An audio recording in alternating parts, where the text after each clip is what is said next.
comes down to computers communicating. The information superhighway can be a confusing mix of on-ramps and off-ramps. Bitcoin is worthless artificial gold. Is it still rat poison? Probably rat poison squared. We need to get into the world of, okay, this is actually foundational technology. What the Internet of Money does is it creates a single network which can do a microtransaction to a gigatransaction. The Internet is going to be one of the major forces for reducing the role of government. The one thing that's missing, but that will soon be developed, is a reliable e-cash. Alrighty, gentlemen, welcome back to another episode of Final Settlement. Today is Monday, May 5th, 2025. Very special episode. We've got a great guest on, Abubakar Nur Khalil, a friend of the show. He's been on before, so welcoming him back. Also an advisor to Early Riders. So very excited to chat through some topical news that's been happening in the space over the past couple weeks, and also just catch up with Abu. How you doing, man? I'm doing good. Thanks again for having me, guys. Yeah, we've got a big list. Liam put together a list. I think let's just jump right into it. A good place to start is the Nigerian government passing some laws related to digital assets and Bitcoin. Liam, you want to preface this one, and then we can kick it to Abu? Yeah. Well, this was actually written by you, Abu. So you're going to be the one who's going to be able to speak to this the best. But recently, I may butcher his last name, but the Nigerian president signed into law saying that Bitcoin is a security in Nigeria. It sounds like this is, not what many expected in terms of, Bitcoin not being a security. We know that based on, everything that's happening here in the US, but it does offer some regulatory clarity for the digital assets ecosystem, understanding how different founders and people in the space can operate. Would love to hear your thoughts, Abu, on the initial reaction by institutions, founders, everybody in the space over in Nigeria to this regulatory ruling.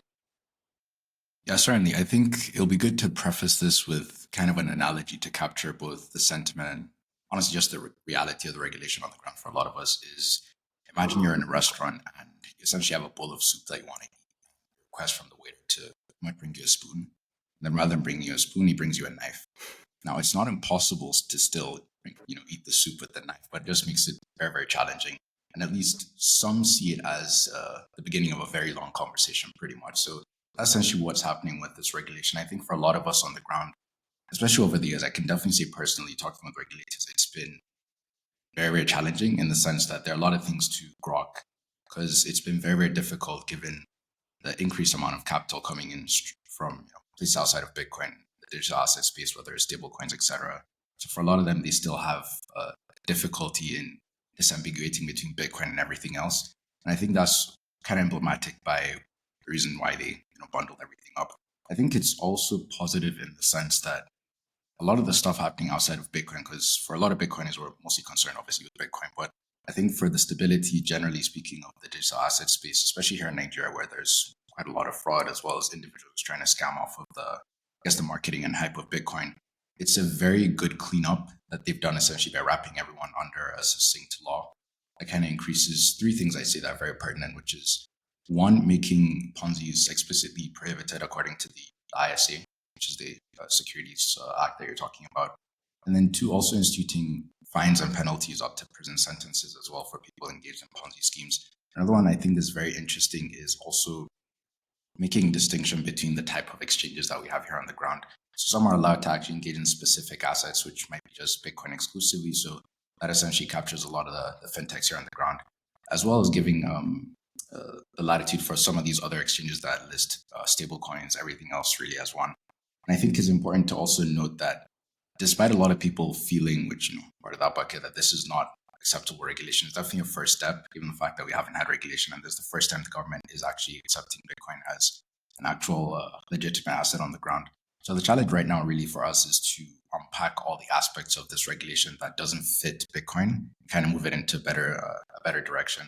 But I say it's also important to note that under this law, technically any exchange that also enlists a commodity would still be regulated by the SEC in Nigeria. So even if we were to regulate this as a commodity, if someone were to list this, essentially they'll still fall under the same regulation. So definitely a lot of unpacking that has to be done. I think for entrepreneurs kind of split in between two buckets. One is those who fiercely believe that this is definitely bad regulation, and the sooner we get to acting, moving into a better direction, the better. And on the other hand, a lot of folks definitely just see this as a good first step. I think you're going to see a mix between entrepreneurs trying to figure out exactly how they need to position themselves in the interim to be compliant with these regulations, especially on the KYC ML side. Obviously, the implication for that will be higher costs, especially on the hiring side for folks to actually help clean that up. And then on the other side, really, I think for us, it provides at least a small headway for them to kind of innovate and start building more officially, as Heritage mentioned in the space. Yeah, that's a great recap. I think it's the analogy is a good one. It's not impossible. It helps maybe incrementally, but I think it's there's a couple things to remember. One of them, and we see this in the US around capital formation, like you need some kind of framework for capital to come in, institutional capital, individuals to feel like they can get a return on their capital because this thing is not, shadow banned, which I think in a lot of countries outside of the US or specifically in the Middle East and North Africa might be. But it brings up an age old, like, it's kind of not fair, but it's like, do you want to make money or do you want to be right, in the sense of, if you want to be right, there's a natural way to do things in Bitcoin. You could talk about being money versus a currency or digital, but it's like, or do you want to actually just meet the market where they're at? And I've always, as you, Abu, and in the group here, we have a vast, like wide-ranging group of friends, and they all come from different angles, and some want to be extremely principled, but sometimes being principled, even though it's right, it may not be the thing that is right at the moment when it comes to meeting the market and actually furthering the cause. And so it seems like that a little bit from the outside looking in. It's like, look, something's better than nothing. And if you have no framework and everyone's looking over their head or afraid to like operate a business, well, you need capital to start to form.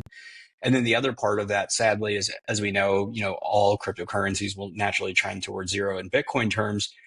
It's still like that capital. And again, you can make the case it's all just destroying capital, but we've seen this in the US. Actually, that's overhead and overhang that give like more clarity or more, like a shielding for Bitcoin to do its thing before the market wakes up and realizing how like impactful it is, but also it brings in capital that is also used to build other infrastructure that will benefit Bitcoin. And we've seen that with like the blockchain initiatives in different states. They're never really Bitcoin initiatives because there's only so much Bitcoin capital that will invest, but there's plenty of crypto exchange capital. And so that also, I think, would be a beneficial byproduct of, there's regulatory clarity now around cryptocurrencies and more capital is going to come in. That capital will naturally flow to the hardest asset. And over time, the market will be able to form in the right way. At least that's what it seems like from the outside, just based on what we've seen across the world. Yeah, well, certainly. And it's also important to note that it's under this regulation, Bitcoin isn't going to be taxable, at least for the time being. That's interesting. Is that like cap gains in like income tax, or what is that, all securities that aren't taxable? So right now, it's a bit vague in terms of whether it would be taxed based on capital gains or personal tax, but there's definitely nothing in regards to taxation right now. Interesting. So is that kind of where you land on it, Abu? Like, this is better than what was the status quo. This is better than nothing. It's a first step in the right direction, even though it's a crude, knife versus spoon first step. Is that kind of your takeaway from this? No, certainly. And I can definitely tell you, like, hand on heart, for the last couple of years, it's been definitely difficult managing the lack of regulatory clarity, but also talking to LPs as well as other entrepreneurs on the ground, just trying to navigate it. So, like I said, it's a good stopgap in the sense that the same way everything else is trying to lynch onto Bitcoin to be both relevant as well as regulated in a similar light, is the same way I feel that Bitcoin will use this as a way to also launch itself into appropriate regulation. So think of it as like the whole basket of both crap as well as Bitcoin being bundled into this regulation, and then just leaving this regulation specifically for things that are outright Ponzi's to be properly regulated by capital markets. And the largest overseer of this is obviously the SEC here in Nigeria. So it's definitely an interesting long convo that we'll have to have for the next possibly 2-3 years, but I think is worthwhile.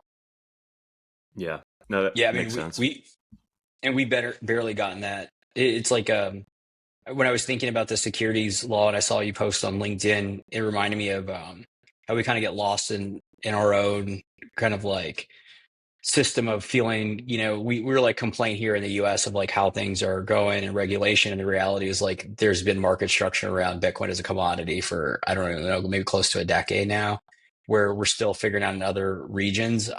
But it's also very contentious here with I think it's the FIT Act, which is ultimately figuring out the market structure where what the SEC will regulate and then what will be deemed a commodity.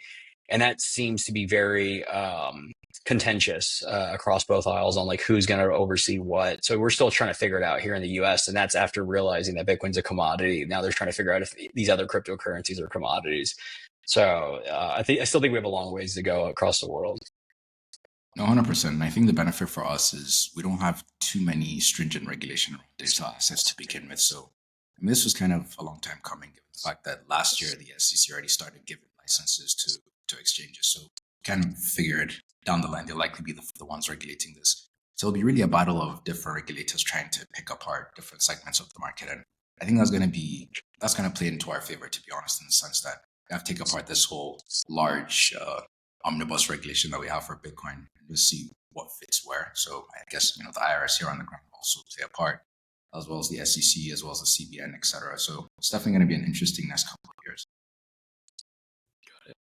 Maybe sort of just extending on this a little bit, could you talk a bit about just an update of Bitcoin entrepreneurship in Nigeria generally, and more broadly in Africa, and how you're seeing this piece of regulation and how that's sort of immediately impacting sort of how you're thinking about businesses in your portfolio of recursive capital, and also just people building in the space generally. Is this impacting their day to day and how they're about to go about going to market with various products and services, or is this is it kind of just a line in the sand now that there's a little bit more clarity to move forward on certain things? How is this impacting things on the ground, I guess, is a better way to phrase all of that.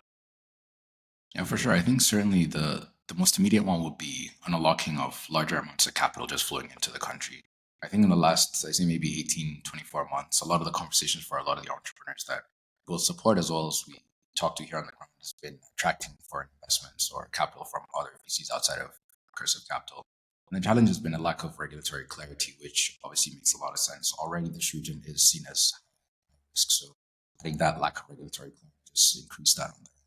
I think now, given the fact that there is some clarity, I think you'll start seeing a lot more capital coming, say probably Q1 2026 in terms of investments from companies using outside just conventional Bitcoin VCs. I think what's interesting though on the ground for them is there's definitely been a battle in the last 3 years for a lot of entrepreneurs in terms of just figuring out whether what they're doing is either legal or allowed. When's the next regulation that will come out of X government agency that will clamp down on them? So I think now that everyone is aware where we need to go as an industry in terms of who the apex regulator is for our space, which is the Nigerian SEC, I think a lot of the entrepreneurs really are just having to figure out two parts. So on the KYC AML side, but also on the capital side too. Because again, like I said, one of the consequences for this regulation is that it'll likely favor a lot of folks that already are well capitalized in the ground, which will be some of the requirements for getting licenses from the SEC. And it's important to also note that there isn't exactly a crypto license as of yet for a lot of these exchanges. So it's still going to take some time before this materializes into actual costs on the ground for our companies. But I think for the time being, it's definitely going to be both the cost in terms of just the burden that will cost them structurally from adjusting these things all the way up to trying to figure out what the next regulation is and how they can position themselves. But like I said, it's going to be a lot of difficulty and a lot of discomfort for the meantime. But then it's our job, I feel, as both VCs as well as stakeholders on the ground to kind of move the regulatory conversation, also including things like Bitcoin mining to move them into a more well-nuanced conversation as opposed to just Bitcoin being a security. Yeah, that makes sense. And maybe switching gears a little, tying into the rest of the news, we've been talking about the past probably 3 weeks. It feels like there's a fervor of in the Middle East region, counting to Asia Pacific when it comes to specifically like the UAE and stable coins and the banking integrations that are happening. I believe Pakistan, among one other nation, added Binance, and I believe it was CZ as advisors to their sovereign council. how are you thinking about that from this legislation as well as just in the region, the flow of capital when it comes to stables and Bitcoin, and just like overarching, what are you seeing? At least in the West, we've seen this kind of like new administration pop up, and everything feels like it's there's a lot of activity happening in M&A. Obviously, like in the West, Tether feels like they're making a large entrenchment into different forms of liquidity and flow of funds. And then it feels like a little bit in the East, you're seeing Binance have a larger positioning. Just curious, like what you're seeing and all how that all ties together. It's interesting. I think so. There are a lot of dynamics. I think one of the large ones, which is just tethering off of what you just said with regards to the Trump admin, is for a lot of the African countries that are just thinking geopolitical raw in terms of having better deal terms with the US. They are seeing the stance of the US now being a lot more pro crypto. It's also playing into our favor to a certain extent, in the sense that a lot of these conversations are taking a lot more seriously on the government side, leading up until the recent regulation that came out. I do feel like it played a huge part in terms of taking the space pretty seriously and even revising the law that governs the SEC here on the ground, which is actually what this act does.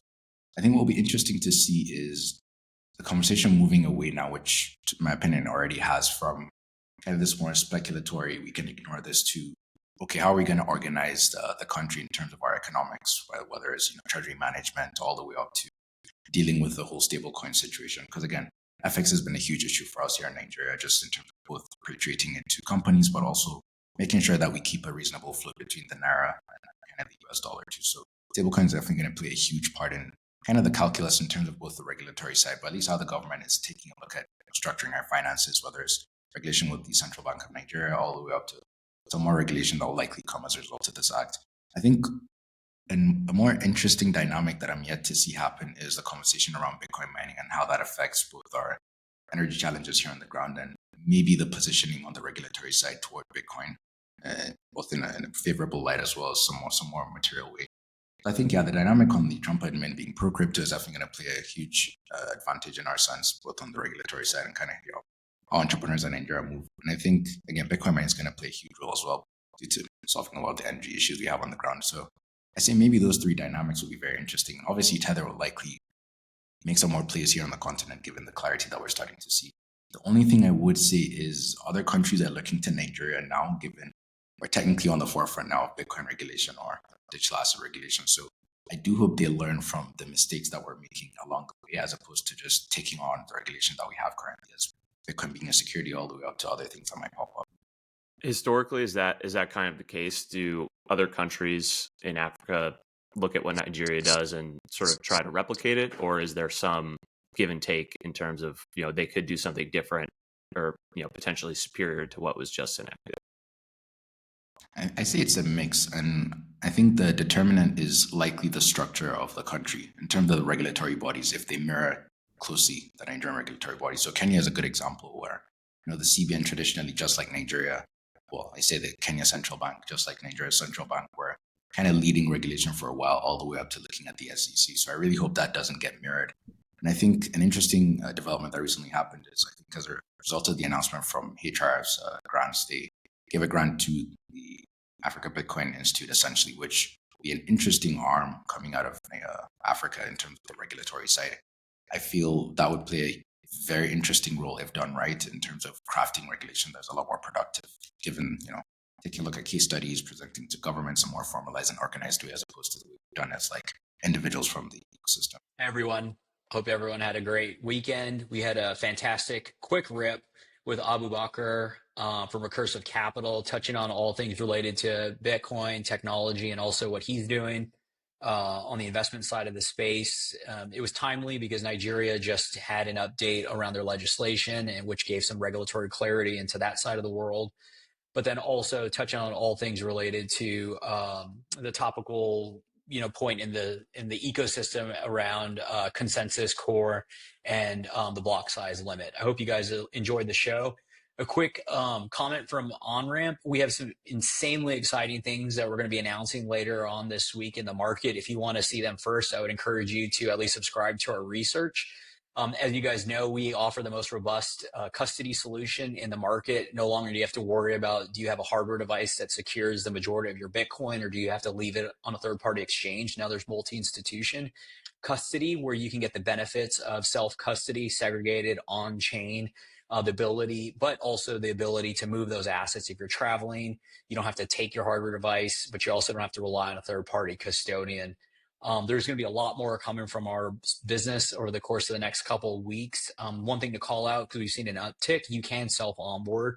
So if you're interested in signing up, but don't necessarily want to talk to anybody or just want to go through the onboarding flow, it's pretty awesome. You can go through relatively fast. What used to take me and my previous firm 2 to 8 weeks to get somebody on board is now about 2 to 8 minutes. Go to shoot us a note, Michael at onrampbitcoin.com or hello at onrampbitcoin.com if you want to get involved or if you want to get a sneak peek at what we're going to announce later on this week. Hope you enjoy the show. Gotcha. You mentioned something in there around mining, which I found interesting, and going back to what you were saying previously around, this piece of regulation in Nigeria and sort of lumping everything together. Do you see Bitcoin mining as an avenue to basically distinguish Bitcoin? Like, this is fundamentally different. There's a different consensus mechanism. There's a different, way that this actually impacts society in a really positive way. Do you see that as sort of a line of sight to just better distinguishing, like, Bitcoin is very different than the rest of this? No, 100%. And I think it's kind of two parts. And one is the US side with, the SEC. I think it was last year. Really, proof of work, Bitcoin mining is totally separate from everything else. I think we kind of lean into that as that kind of precedence given. To some extent, we do mirror US regulation a lot of the time just to be compliant, obviously, to help with both bilateral agreements and things like that. But I think the more interesting angle really is the difference is very, very stark from just communicating to them that Bitcoin has no issuer, has no, it's decentralized, etc. I think a more material way of seeing that in action is through Bitcoin for two reasons. One is the fact that it provides electrification from day one for a lot of communities, and the mini grid approach that we've been using and championing hasn't been effective given the fact that there's no off-taking of that demand initially. So a lot of the projects are just laden with a lot of loans and debt. So pretty much a lot of that I think will be helped up by Bitcoin mining coming into the continent. But two, I'd say once we achieve energy independence, which I think Bitcoin mining will play a huge role in doing, I think the conversation will stop being around Bitcoin isn't different from everything else. It's around how we can further kind of capture value from Bitcoin as an asset, as also an infrastructure really as a continent, and then moving away from looking at it as just one bundled up ecosystem. So I think we'll have a lot more nuance to Bitcoin mining in my opinion. Yeah, there's a piece we talked about it. I have this book behind me. It's called The Prize, and it just breaks down. It's called The Epic Quest for Oil, Money, and Power, and just breaks down from like the late 1880s in Titusville, Pennsylvania. I haven't fully gone through it, but it's the notion of we were talking about before this call started that like Luke Groman, Arthur Hayes, and others all reference their hard money in amount of barrels per oil, like a troy ounce or a BTC. And there's something to like Bitcoin's, I know it's obviously digital gold, but digital oil in the sense that it's a proxy for oil. And, whatever those units are, you can move them faster across the world. And then like AI and all these other things that you'll be needed from an infrastructure perspective. It just kind of like changes the dynamic from being a toy or something that, everyone understands energy, artificial intelligence, compute, servers, and saying that like this thing will be running through it, I think helps in that. But you said something earlier that sparked the thought of consensus, and we don't have to go deep here, but I think it just happened coincidentally that there's this whole situation going on right now with core and updating and the block size, and you'll be able to at least summarize it better than we can. But would love to get maybe a layman's version of what's happening, and then any color you want to share. We don't have to go deep on it, but just I think the big thing is most individuals have no idea what's going on. They're probably barely starting to hear from something because, on Twitter, you're always a couple days ahead of before other people start catching on. But even by the time that happens, they still don't fully grok like what's the discourse, and then also like what actually are the likelihood of any changes and what's the process around that. Yeah, sure. Like you mentioned, it's definitely a very dense topic. I can definitely say I'm being trying to catch up as well, seeing if it might arise as like a piece just to help with folks. But so far, in terms of what I would say is, first and foremost, if anyone's looking for context, Nostr is a much better source of signal for this conversation than Twitter, just in case, because there's a lot of just noise really coming from that. So in terms of looking at the sources, I'd say Nostr first, and then going all to the GitHub all the way up to the mailing list is very useful context. But the issue I find is, so it's twofold. One, there's a conversation around censorship happening, which I think there are legitimate concerns in the sense that you don't want to have vague, vague laws, not necessarily laws, but vague rules of participation on project, or mirroring some of the, whether it's code of conduct with regards to other projects, just because of the sheer difference between Bitcoins, both development community and just how it works as a project versus everything else, even including other open source projects. So I think there's definitely legitimate concerns around that. I think some of it is kind of a misunderstanding on both sides in terms of some of the core folks communicating more effectively what they're doing versus some of the reception on the community's end.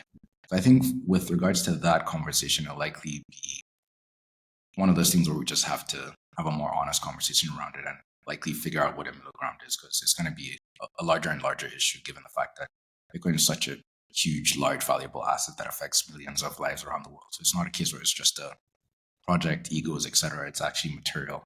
It's the difference between someone actually living, in my opinion, versus most likely dying or finding themselves in such a challenging situation. So that's on the censorship side.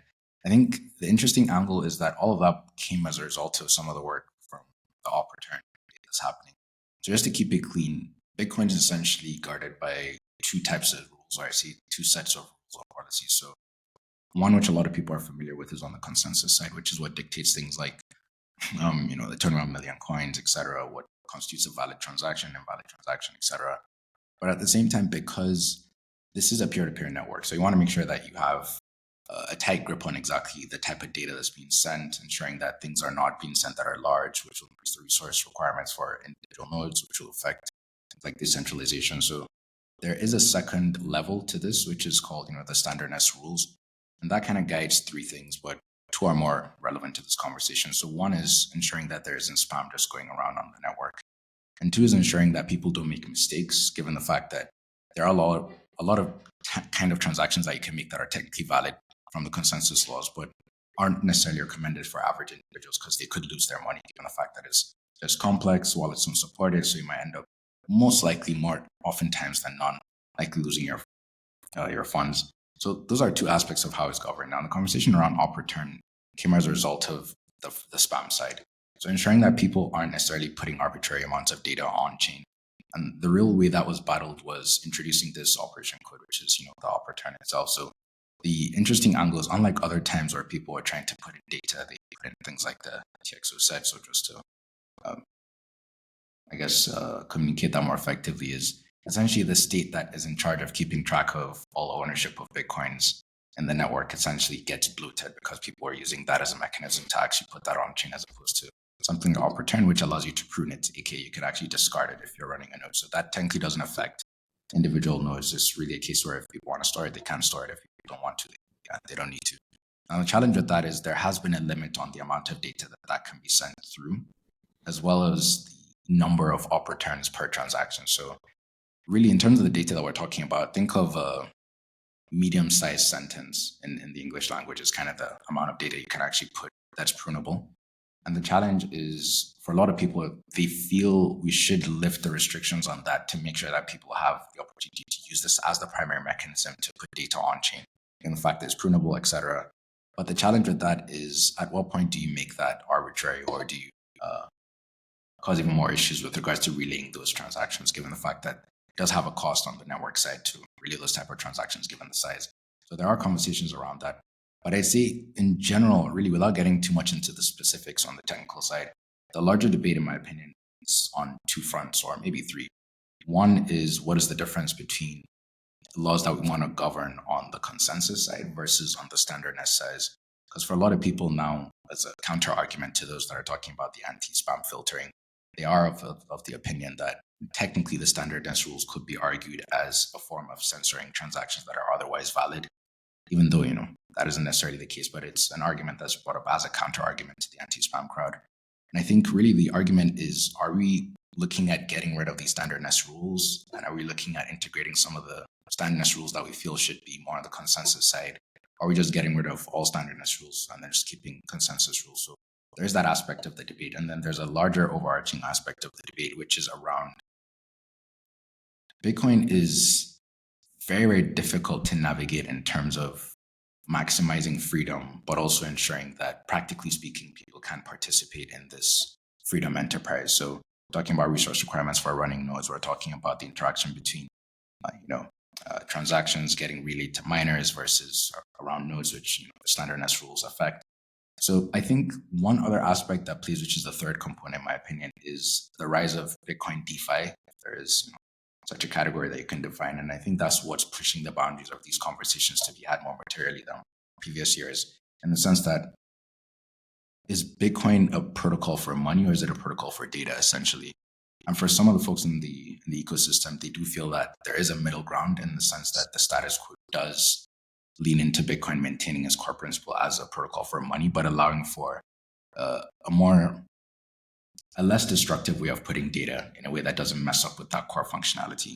And that boils down into kind of a fourth corollary, in my opinion, which is, how do we define what exactly is Bitcoin moving forward, even at the consensus level? Because there are some consensus rules that are a lot more, I'd say, defining of what Bitcoin is ontologically speaking, versus other things like that might be a bit more arbitrary. So, more materially, things like the 21 million coins consensus rule versus some other more minutiae details about how to verify transactions. So I think, two fronts, as long as we make sure that the anti-spam filtering conversation doesn't devolve into, we want to filter all the spam, but then we don't have a rigid definition of what spam is, because then I believe the other camp that's in contestation with these guys do have a good argument, which is, if you can't define clear enough what spam is, then technically that's going to end up being censorship. So I do believe there are legitimate concerns with regards to that. But one thing I say, just to wrap up, is I'm glad this conversation is being had at all these multiple levels. It just shows that the community still cares about Bitcoin, in my opinion. I just feel we need to be a lot more honest and open about exactly what we're arguing, versus some of the shoehorning that I've been seeing around, some of the clamor. Just, Core is acting crazy again. The developers are trying to co-opt Bitcoin. So I think really, as a community, we just have to internally sort this out as continue to. And again, it's just going to be even more arguments like this over time. What meaningfully is Bitcoin versus what we feel should be Bitcoin. Yeah, appreciate you running through that.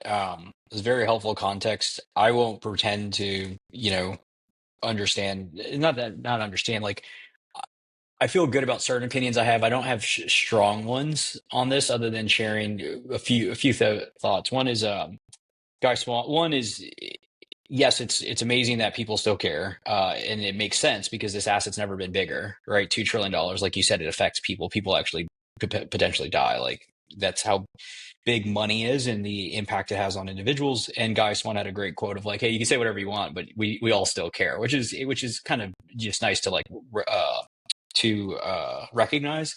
The other one that ties into it is, I think there's something to, you start to learn in life, whether you get older or run businesses, that like the devil you know is sometimes better than the devil you don't. And this reminds me of this when it comes to Bitcoin is working as money, at least today. And these notions of, well, second and third order consequences are not always well understood or appreciated. And if we're going for money, that is something that I don't think people discuss enough of, like, well, if it's working today, and there's any chance it may not work tomorrow, we should all take a pause. I don't think that's fully recognized by a lot of people. It's not to say things shouldn't change. It's just to recognize that at a very base level of what's the prize. And I think the best, if anybody's listening, to look at, John from Zapright had a really great tweet that was, Bitcoin's not a simple database. That's the blockchain. Bitcoin is money, of which a simple database is just one small part. If this is truly your stance, you don't understand what Bitcoin is. And then Parker had a subsequent tweet that said, this is a good framing. If you can't accept that Bitcoin is money and instead look at it as only a simple database to store value, you're looking at to solve problems in different ways, which, independent of that being a right framing or wrong, I think that's the crux of where a lot of this comes, is is money the only thing you're concerned with because everything else is a derivative of that if you fix the money, or are you trying to do multiple things? Because if you try to do multiple things, well, then you're always going to have trade-offs with the most optimal outcome for it to be money. And we have to agree almost what's the point of this thing? And so anyway, I think that's at least my take on it. If it's working today and there's a chance it doesn't work tomorrow, and we're all competing to be money and it's working to be money today, well, why would you do anything to it if there's not consensus around it? Yeah, there's a couple we could take this in a ton of different directions too. But one thing to understand also is that there is a spam mitigation policy in play right now, which is essentially just you have to pay minor fees. And based on looking at the mempool, I can look at it right now. There are less than 3,000 transactions in it. And looking over the past day, a lot of the blocks aren't even full. So it's really important to note that it's all relative, but there's not a ton of demand for, block space and inscriptions and storing data within the blockchain. So that's just important to note, and it's not necessarily the most biggest deal that is very existential at the moment, but it's telling just that there's a lot of very heated, controversial opinions going on right now all across the space for something that, in my view, isn't all that big of a deal, and there will be much larger implications longer on, whether it's quantum computing and et cetera. And, the fractions of people that care about different aspects of Bitcoin is going to significantly change over time as it gets larger too. There's, and there's overlapping here, but a lot of people just care about like Lightning payments technology. Some only care about store of value. Some care about the DeFi, et cetera, on Bitcoin. There are, some that I'm sure there are like devs out there that are, funded by, countries that actually want to see Bitcoin fail. There's going to be a lot of different fractions out there in terms of people who have different opinions about what Bitcoin should be. And, trying to please everybody isn't going to work ever. Yeah, I mean, my kind of take on all of this going back 12 to 24 months, when I think a lot of this actually started to emerge as a discussion around inscriptions and ordinals, and now we've gotten to this point of an actual policy change proposal. But going back over the past 2 years, my take has always been sort of like, long term, I don't know if this really matters, because I think non-financial transactions get priced out ultimately. And so there, as you're alluding to, Liam, like the sort of free market of transaction fees will take care of this ultimately. But I did want to go back to one distinction and just a sort of question around clarifying what the change actually is being proposed. Because in my understanding, basically what's being proposed is, and I'll pull up a tweet that I thought captured some of this, but effectively people can put arbitrary data on the chain today, but they do it through the witness data. And so I think what is being proposed, and please correct me if I'm misunderstanding this, Abu, is like we're saying just get rid of that limit, so that instead of putting it in the witness data, people can just put arbitrary data in op return, and it would be basically getting rid of the fences in this photo. Like people are already putting data on chain. Is the thinking that this proposal would make it basically a cleaner, more efficient way of doing it by in some way opening the floodgates, removing that fence, but making it more efficient on chain? Is that part of the argument? Am I understanding that correctly? Yeah, certainly. I think this definitely captures it to a certain extent. So the change, I believe, from Peter Todd is proposing is kind of twofold. One is getting rid of, again, it's based on the proposal from the mailing list, but getting rid of the restrictions on how many of these type of op returns. So the clean version of putting data on chain can be attached per transaction, and also the actual limit on the data that can be attached to these op return codes. So I think in a way, it definitely is a case of expanding the mechanism that's a lot cleaner, or I should say the cleanest, to add data on chain. But again, because of that change itself is why the conversation evolved, or I guess progressed to, well, why do we even have op return right now, like you mentioned, right, given the fact that people are still evading that? And that was a convo, honestly, that was had as a result of, well, I should say at the time that op return was proposed, I think by Luke and some of the other folks in the community. And the thinking really was, we might as well make this as straightforward and with the least amount of consequences moving forward of affecting the chain with regards to persistent data being there versus pruned data. And I think it's just an extension of that conversation, or maybe you could say a part two to a certain extent, of further increasing that scope to ensure that we capture a lot more of that that's being dangerously done. But at the same time too, like it still wouldn't necessarily, like people can still be able to put these transactions to miners again, even if you do increase the op return. So really, with the change, the hope is just that this will be done cleanly through that. And that's why some of the conversations also been around just getting rid of the operative for at least a very small group of folks on the ground, versus even just the standardness rules, like I mentioned, which play a part into this of why we even have anti-spam filtering to begin with. So I think there are a lot of nuances here and there. There are a lot of disanalogies and pretty accurate analogies too at the same time. So I think over the coming weeks, you'll likely see a dying down of this conversation from just the sheer heat that it has currently to something more technical, which typically happens with core. To propose a change, people go out, complain, shout, cause issues, and then it revolves back into being fully technical again. So I think likely two things will likely happen. Either this PR gets closed because it's controversial, or it gets too heated, or doesn't too much, maybe a source of signal, or it needs to be rescoped. Or it could be jammed through and then cause us to even have more material conversations about what exactly is Bitcoin and what it should be.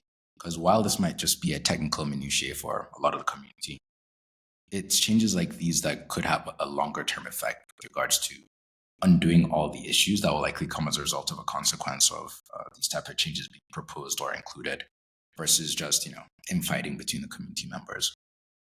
Gotcha. Yeah, no, that's super helpful. And I guess where my mind goes is like, so as you articulated, this is a policy change, not a consensus change.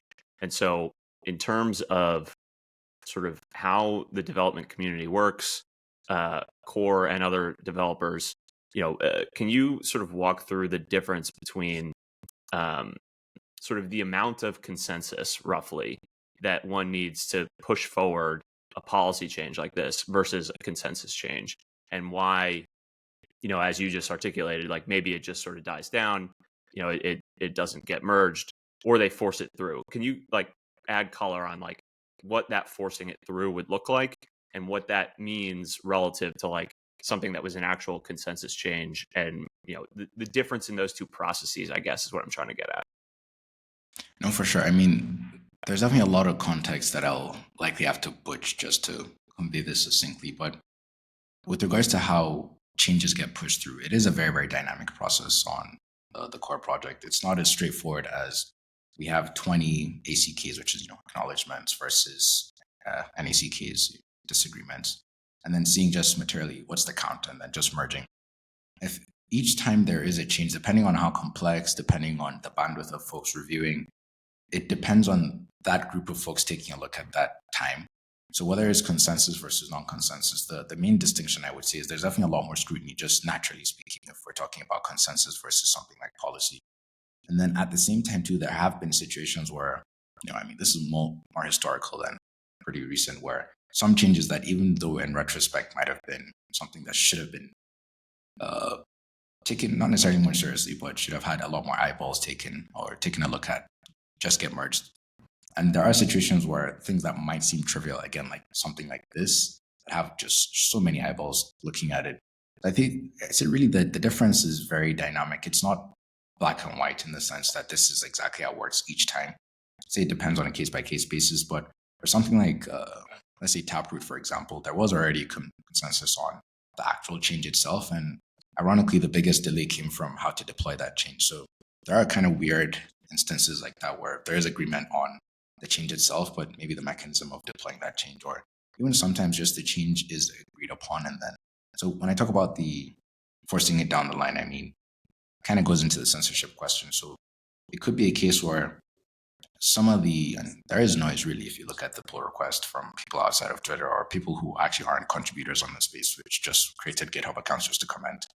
So if it's a case where everyone within that noise category is expanded and we have former contributors also being included as noise, and then comments get deleted all the way up to the only thing remaining is essentially all the pro arguments for that change itself, then that could naturally also swing some of the maintainers or some of the folks on the ground that are reviewing this code as like, okay, this isn't as controversial.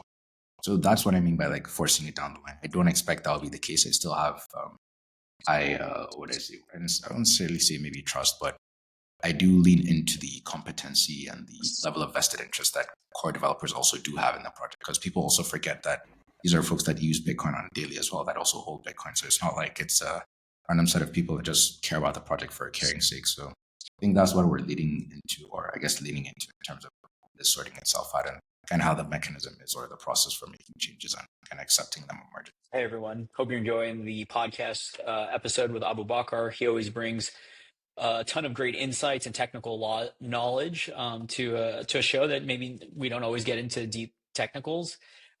Quick word from Onramp. Want to let you guys know we have some big, exciting updates coming forward in the coming days. If you want to sign up to our research to get a sneak peek, please do.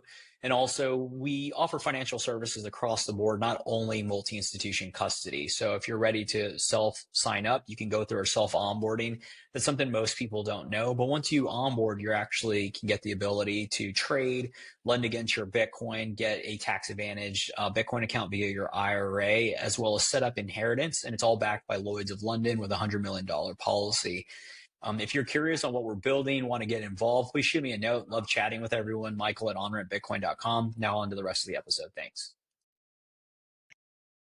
Gotcha. Yeah, thanks for running through that. I mean, I'll probably get crap for this. I don't agree with it, but I can see where Saylor's stance on funding devs comes from, where he's like, hey guys, maybe we don't need all this money out there floating around with ideas on changes to the Bitcoin protocol. He likes how it works. He likes how it works today. And just describing what you just said probably make his eyes glaze over. No, I appreciate you running through. I think maybe switching gears, something I wanted to call out that you referenced in Q4 when you came on the show last was the interest in Bitcoin and stablecoins sitting next to each other. And I believe if I recall correctly, there was that interest in seeing what that looks like. And I think that's something that we've been talking about more. You don't see a lot of Bitcoin companies sitting with, infrastructure able to have BTC and stablecoins. But given, this new administration, the new global flows that have come about, Tether, what we're talking about with, whether it's treasury markets or exposure into the U.S. markets, there was a report that came out from the Treasury Department that was actually pretty good from a government agency. It shows that over the course of the next 3 years, roughly, they expect stable coin supply to be up to $2 trillion. And then it also had some, I think here, referencing a little bit of the different markets and sectors that it would impact, from tokenized deposits all the way to CBDCs. We don't have to talk about the exact report. We'll link it to it in the show notes. But just curious, Abu, as you're thinking about, you're investing, you're looking at the global landscape in Nigeria as well as outside. How has that kind of progressed since our last discussion? What are innovative things you're looking at, interested in, as it relates to Bitcoin and then like digital banking around stable coins? No, for sure. I think we're definitely past the whole, hesitation in the ecosystem with regards to stablecoins. Because initially, I know some of the conversations were around using Lightning vis-a-vis stablecoins, and then that just materialized, I guess, towards the end of Q4, like you mentioned. The flows, pretty much the volumes, kind of dictating exactly where the market is heading, which is that a lot of that really has been captured by stablecoins as opposed to Lightning, which makes a lot of sense, and it's a lot more practical, really, if we're talking about it more materially, given the fact that we're just converting, like I mentioned, I think in the last time we spoke, all the demand that traditionally would have gone to US dollars into stable coins pretty much. So it does make a lot of sense. I think what we're most keen on looking at in terms of the company side is infrastructure that, like you mentioned, has the capacity to handle both Bitcoin as well as stable coins. But I think, at least personally, outside of the kind of looking at it from the VC side, is making sure that there still is that distinction made between the two, as opposed to maybe blending them down the line in terms of how they work, some of the engineering side about how these interactions should be dictated to. Because at the end of the day, as much as a lot of these flows are just being translated from stock, kind of locked up, I guess, liquidity from FX, it is important to note that there are still dollars, essentially. So if we're really looking at financial freedom, etc., and things like that,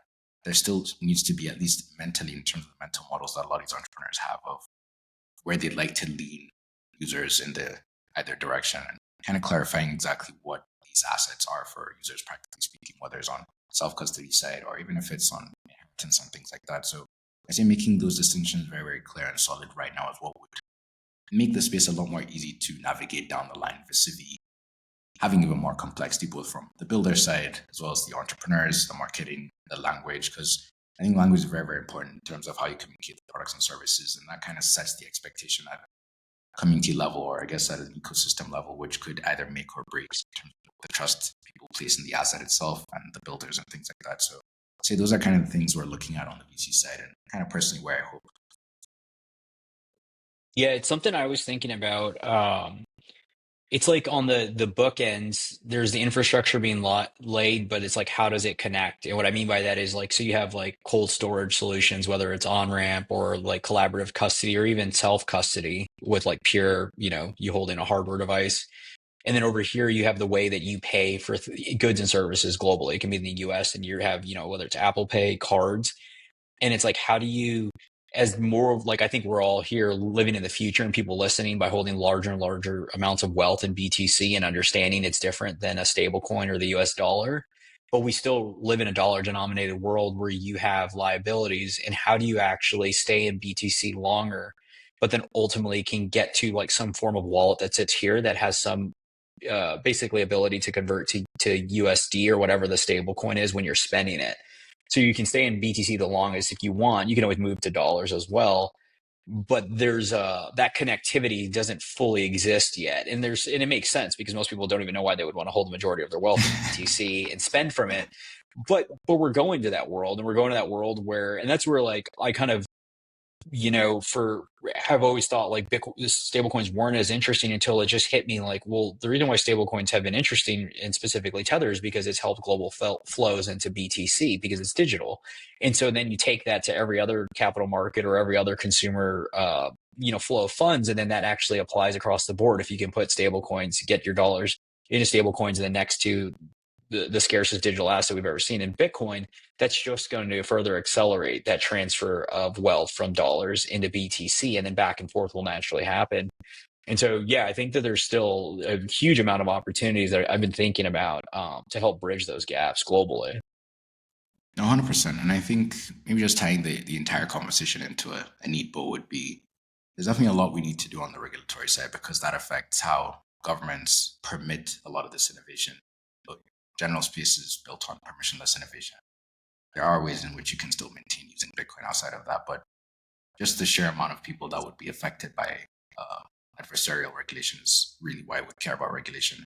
And two is really kind of taking off of the sailor conversation, broadly also the conversation around the controversies recently. I think it's important to note for folks listening and watching as well that software generally isn't a thing where it's done, or like other things in life, like software is either not maintained or maintained.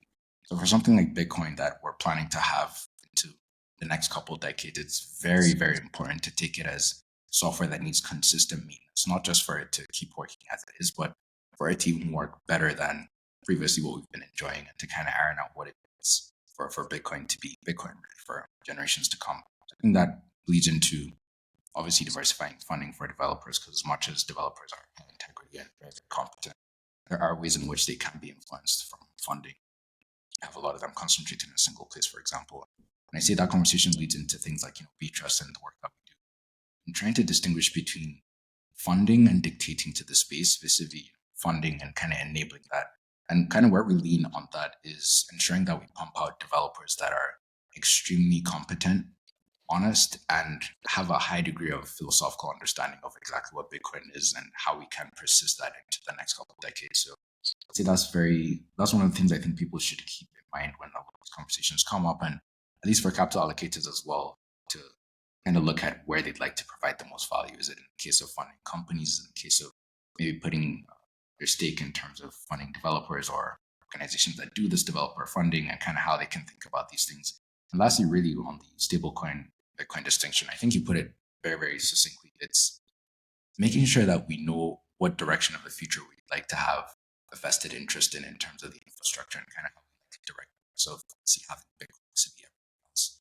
And how in the meantime we can graduate that more consciously and more realistically, practically around as many jurisdictions as possible, with the sole aim, honestly, of just allowing for freedom to kind of, right now we have to contend with all the antinomies of freedom versus slavery or fiat, etc., as folks like to express. So I'd say those are the main key points that should be cognizant of looking into these conversations across everything we just discussed. Yeah, that's a great recap. And I think the thing that stood out there is about the developers and just like individuals coming up is remembering what, at least Bitcoin is, or explaining the importance of money. Because I think like when you conflate technology and, iteration, and because that's general, right, for technology versus like money, they're fundamentally different. And I think that's probably like a substrate of what's lost in this discussion of optimizing versus thinking through from first principles. What are we trying to change? 100%. So with that in mind, hopefully folks can navigate as effectively as possible the ecosystem. But then again, this is the beauty of having a decentralized project. All the opinions, all the folks around the world. It's healthy to check in everyone's biases and also everyone's motivations and where their head is at. So we all have to keep ourselves accountable. I love it. I know we had a shorter rip today, but we've grown our following. So if you want anyone to figure out, where to find you or want to shill anything, let them know. I know I think you may have closed the fundraising process already, but any updates around that would be helpful for people to know to find you, get in contact. No, for sure. On the fund side, definitely can reach out to us either on X or even our contact at rcrsv.xyz. If you're looking at personally, I drop quite a lot of articles on Forbes. You can take a look at that. Follow me on Nostr as well as X. And other than that, I'd say just generally keeping tabs on what's happening in this part of the world. So specifically Africa and the rest of the global south, because I feel it's going to dictate and kind of set the precedent for everywhere else in terms of innovation, regulation, as well as where development. Love it. We need a recap. I want to talk, been going on the gold rabbit hole and figuring out how that's going to flow with everything. We didn't even get to touch on that in China. So we need to get you back on at some point. Now, for sure. Looking forward to that. It's a very interesting combo. We still have a lot of gold bugs on the ground. So yeah, the guy's been hearing, they're tired of hearing about that from me. Michael loves his gold. He loves his shiny rock. No, the angle is that gold and Bitcoin are going to persist much longer than both sides want them to or think. Right. is the angle. So till TBD will part 2 with Abu coming soon. Fair enough. Looking forward to it. Thanks again for having me, guys. Thanks, man. Thanks, I appreciate it. Later. Thanks for listening to this week's episode of the show. If you found the information valuable, please share the episode with a friend or leave a rating on your favorite podcast app. All the links we discussed in today's show will be in the show notes inside your podcast app. Before we finish, a quick reminder that Onramp Media is for informational and entertainment purposes only, and nothing should be construed as investment or legal advice. Regardless of where you are on your Bitcoin journey, we'd love to hear from you. Visit onrampbitcoin.com/contact to schedule a consultation with one of our private client advisors.